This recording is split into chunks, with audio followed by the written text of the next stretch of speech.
Buenos días, muchas gracias por haber aceptado esta convocatoria.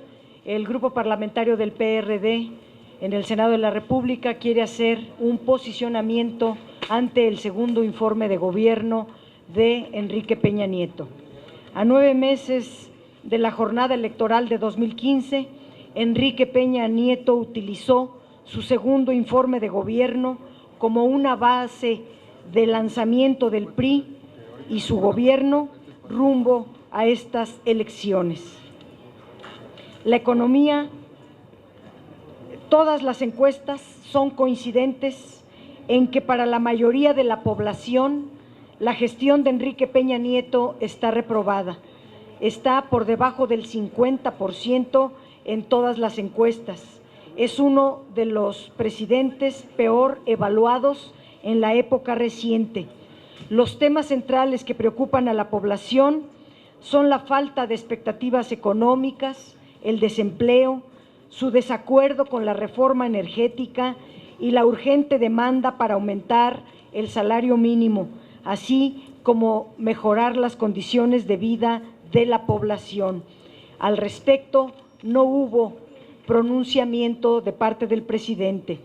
El presidente viola el artículo 134 constitucional que prohíbe la promoción personalizada de los gobernantes y a pesar del intenso bombardeo mediático de una millonaria campaña para venderse como un gran reformador, no ha logrado remontar la caída, no ha obtenido una aprobación de la gente, ni ha conseguido credibilidad y legitimidad de parte de la ciudadanía.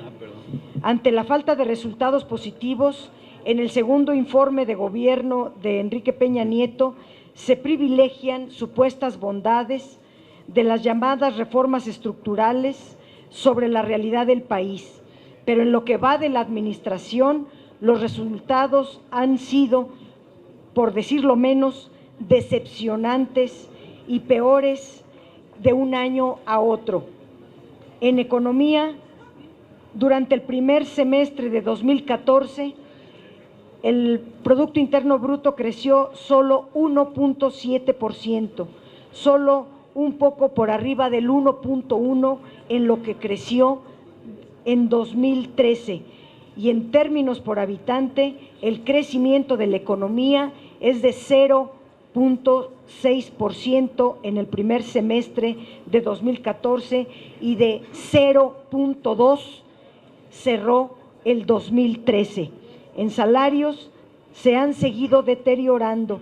En lo que va de la administración de Enrique Peña Nieto, el ingreso promedio de la población ocupada cayó 5.8% en términos reales. El salario medio de cotización al IMSS se redujo en 3.3%. El número de trabajadores que no reciben ingresos suficientes para satisfacer sus necesidades básicas aumentó 3.1% y durante el primer semestre de 2014 volvió a aumentar 1.2%. En materia de empleo, la tasa de desempleo urbano aumentó 6% en el periodo de enero a julio de 2013 y a 6.12% en lo que va de este primer semestre de 2014. Es decir, el desempleo urbano sigue creciendo. La informalidad ha crecido un poco.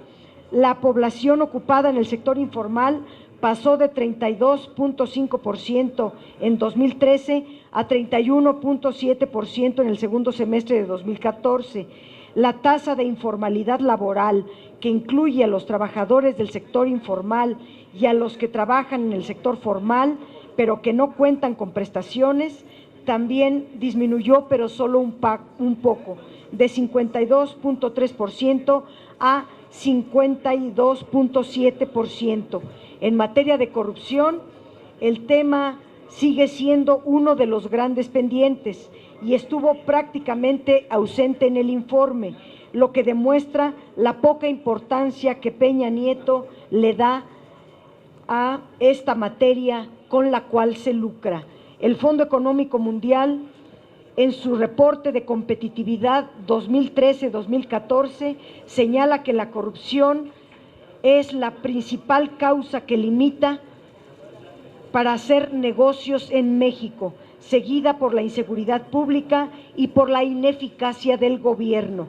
En su último informe correspondiente a 2013, Transparencia Internacional ubica a México en el lugar 106 de 177 países en cuanto a la percepción sobre la corrupción y lo califica con 34 de 100 puntos. Finalmente diría, en síntesis,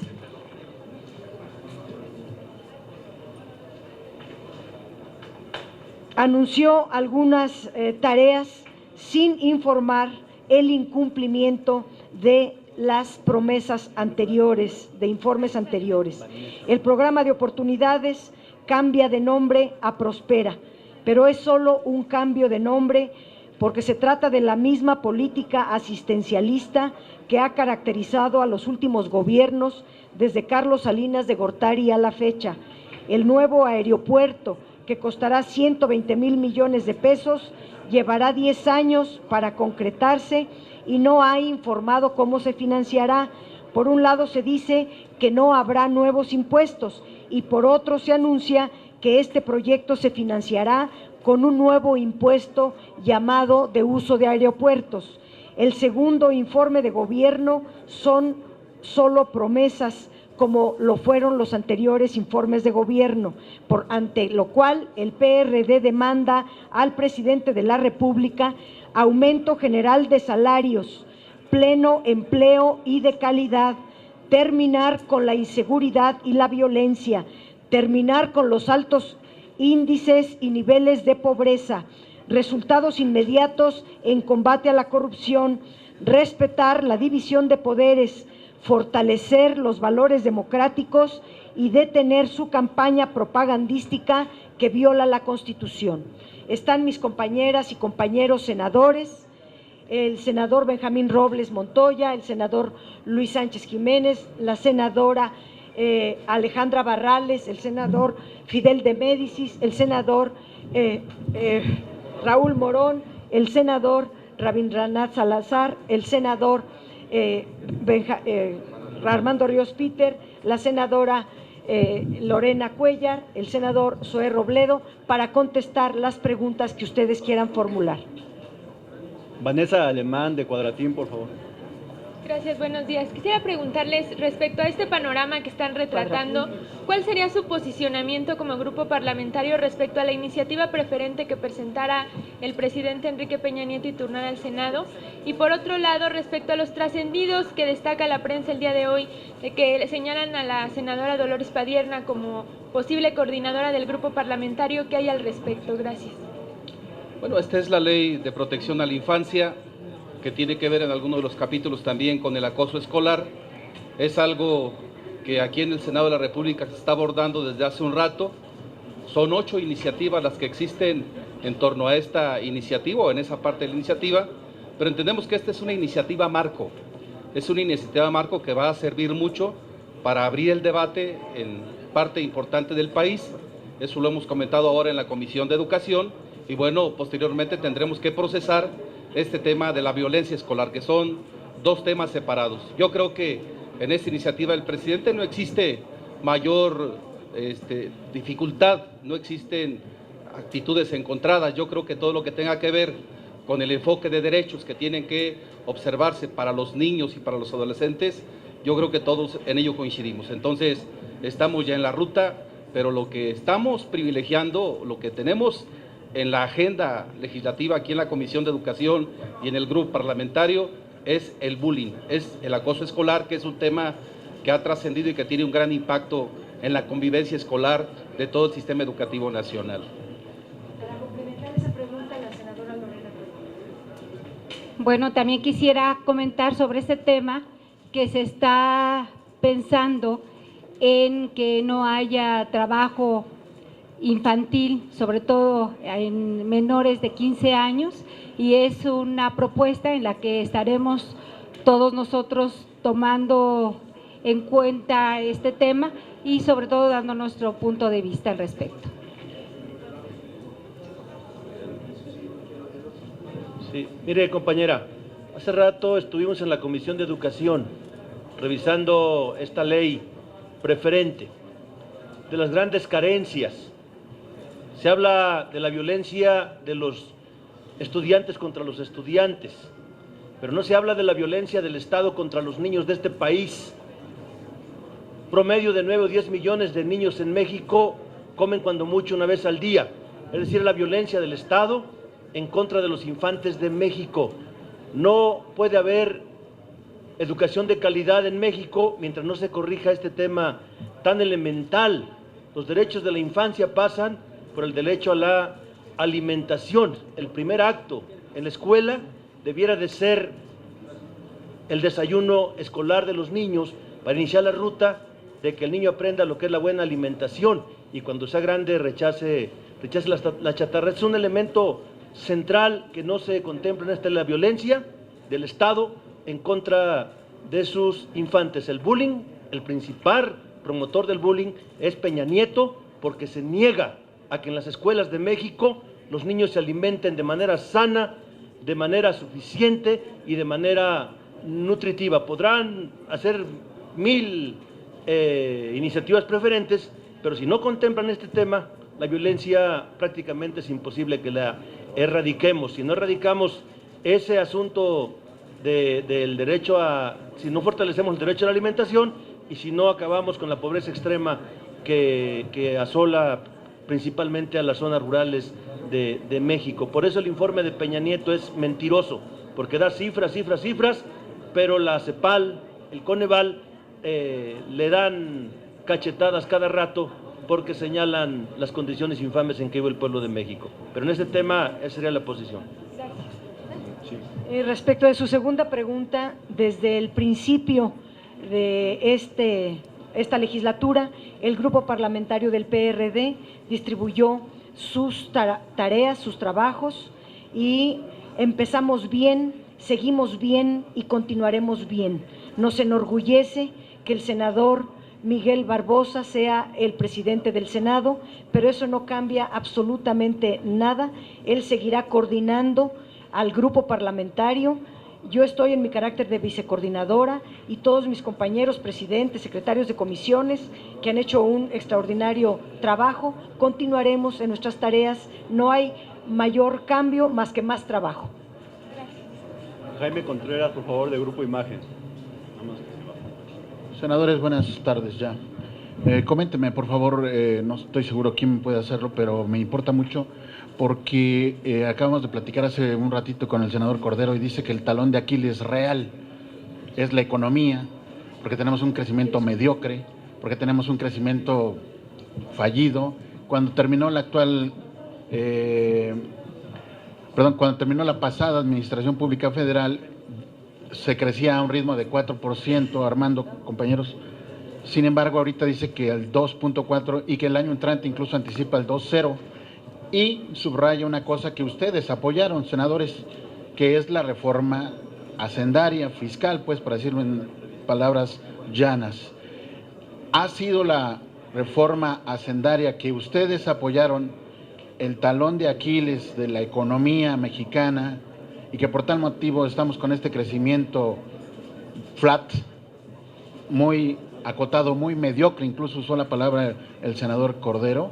Es pues, nada más para complementar, la primera pregunta es eso, ¿qué opinan de estos señalamientos? Y dos, ¿qué anticipan en términos económico-financieros? Porque ayer un capítulo especial dedicó Peña justamente a ponderar, a enaltecer esta reforma hacendaria que ustedes, PRD, aprobaron en su oportunidad. Bueno, nosotros hemos sido muy enfáticos y hay que recordarle nuevamente al senador Cordero, quien parece perder la memoria. Él parece que solamente recuerda las cosas que él como funcionario pensaba que ocurrían en el país cuando decía que la gente vivía muy bien con 6,000 pesos al mes.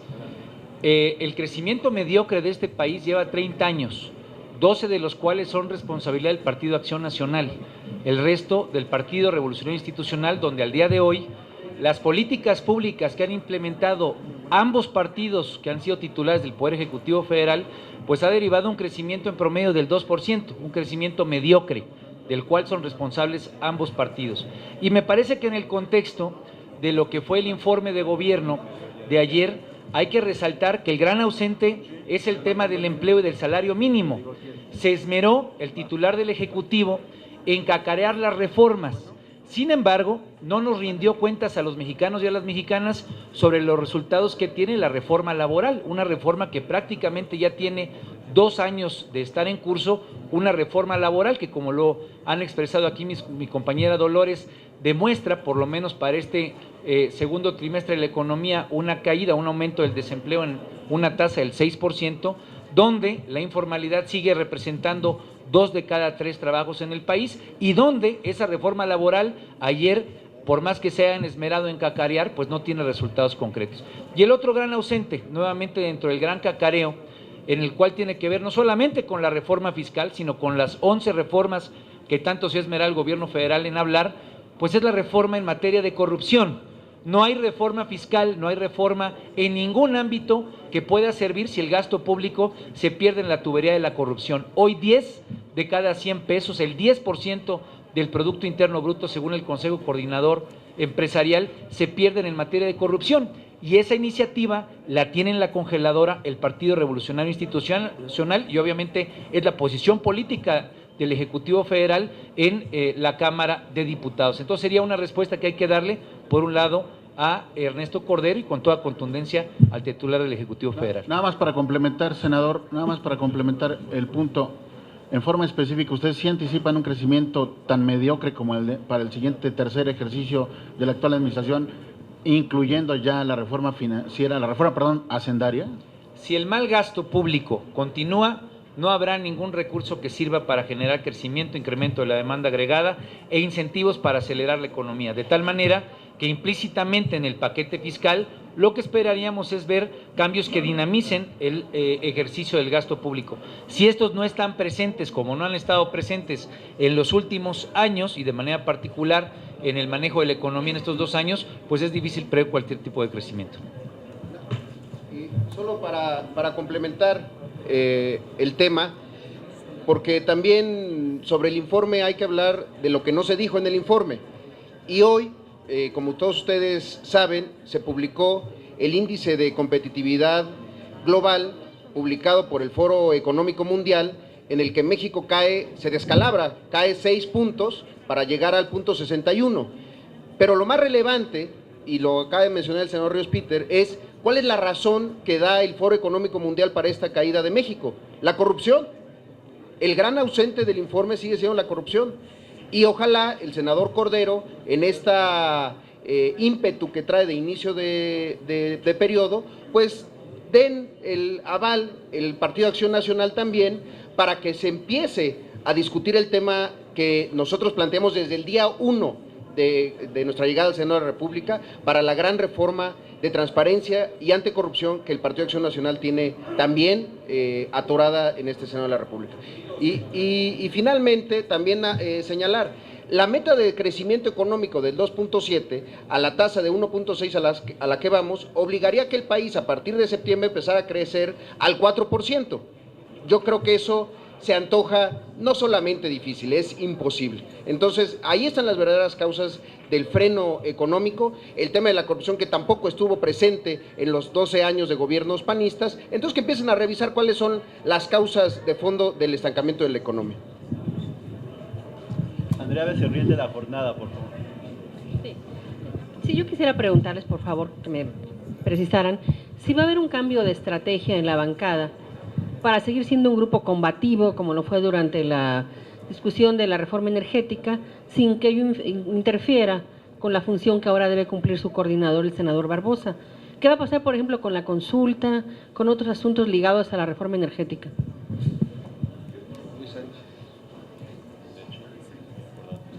Bueno, no hay ningún cambio en ese sentido. Nosotros, como ustedes lo han visto, somos un grupo muy unido y combativo, y seguiremos siendo combativos. Esto no tiene que ver en absoluto con el trabajo que desempeñará el presidente de la mesa directiva, Miguel Barbosa. no es un combate contra el presidente de la mesa directiva. Lo que estamos haciendo siempre, y lo seguiremos haciendo, es un señalamiento muy puntual sobre lo que se hace mal, y vamos a continuar en ello. En cuanto a las consultas, la consulta popular, bueno, pues entregarán las firmas los solicitantes de estas consultas. Nosotros esperamos que, por supuesto, el INE realice su trabajo, verifique que son auténticas estas firmas y que la Suprema Corte, en estricto apego a la ley, determine la constitucionalidad de ellas. Nosotros estaremos activos, por supuesto, muy activos en el tema de nuestra propuesta de consulta popular en materia energética, para que la Suprema Corte pues no vaya a querer salirse por la tangente. Creemos que la estrategia del PRI y del PAN de lanzar dos consultas populares, la del PRI claramente inconstitucional. Miren, el tema de reducción de las plurinominales es un tema de modificación, por supuesto, de lo electoral. Y el artículo 35 de la Constitución, al igual que la Ley Federal de Consulta Popular, establecen que la materia electoral no son sujetas de consulta popular. ¿Por qué entonces el PRI lanza esto si sabe que contraviene la Constitución y la ley misma? ¿Porque son inocentes? No, creemos que lo hacen con toda la intención de darle a la Suprema Corte de Justicia la posibilidad de que no permita una y no permita la otra, y entonces la Suprema Corte se vea así como que no tiene preferencia por ningún partido. Entonces, me parece que esa es la estrategia de ellos, pero bueno, va a ser desenmascarada, por supuesto, en el transcurso de estos días. Nuestra última pregunta, Gerardo Montes, por favor. Sí, yo quisiera preguntarle al senador Ríos Peter y a la senadora Dolores Padierna en relación a este llamado que le hacen al presidente para que tenga su propaganda. Es un tema que compete también al Congreso de la Unión en una reforma que está desde 2007 detenida, la reforma del artículo 134 constitucional, que no se ha avanzado en la publicidad gubernamental para detener no solamente la propaganda del presidente, sino de los gobernadores, como el caso de Chiapas, que lo conoce bien el senador. Si me dan una opinión sobre este tema. En la discusión pasada de la reforma política que fue aprobada en el periodo extraordinario en verano, uno de los compromisos fue que el primer o de los primeros temas que se revisarían en este periodo ordinario de sesiones, y es algo a lo que se comprometió tanto el grupo parlamentario del PRI como el de Acción Nacional, es a revisar la propuesta que le dé ley reglamentaria al tema de propaganda gubernamental, de tal manera que ese es un compromiso claro y contundente que tienen ellos para con el Poder Legislativo, para con la Constitución, que no debe de estar en ningún momento a duda, de tal manera que lo que hacemos es, pues ese llamado el día de hoy, arrancando el periodo ordinario de sesiones, a que se cumpla la palabra en algo que está en la Constitución, que no se puede dejar al vacío y en lo cual fue expresamente comprometido en la discusión de reforma político-electoral. Solo un comentario nada más, perdón, sobre el tema del paquete fiscal que viene, que me parece que es parte de la discusión que ya está en ciernes. Ellos seguramente querrán presentar un paquete fiscal revisando el tema de ingresos, de egresos, pero el gran pendiente que hoy exige la ciudadanía es revisar el tema de la economía y especialmente el del bolsillo de las y los mexicanos. Por eso nosotros hemos subrayado nuestra crítica al tema de la reforma laboral y especialmente subrayar que la gran discusión es la discusión del salario mínimo y la discusión del empleo.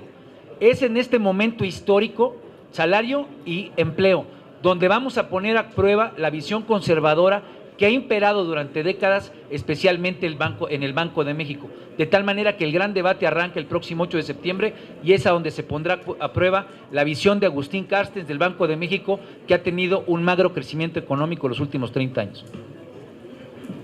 Bien, finalmente decirles que en la mañana el grupo parlamentario del PRD tomó la resolución de participar en la glosa del informe y vamos a convocar, a pedir la comparecencia del secretario de Comunicaciones y Transportes para hablar todo el tema de infraestructura y de telecomunicaciones, que más que inversiones nos parecen negocios, del secretario de Energía para darle seguimiento a las erráticas decisiones que está tomando, incluso en contra de las propias leyes que acaban de aprobarse en relación a la reforma energética, al secretario de Economía y secretario de Hacienda para que rindan cuentas del nulo crecimiento económico, del alto índice nacional de precios, del crecimiento de la canasta básica por encima de lo que autoriza el Banco de México, y el tema de educación, que nos parece el gran pendiente en el país,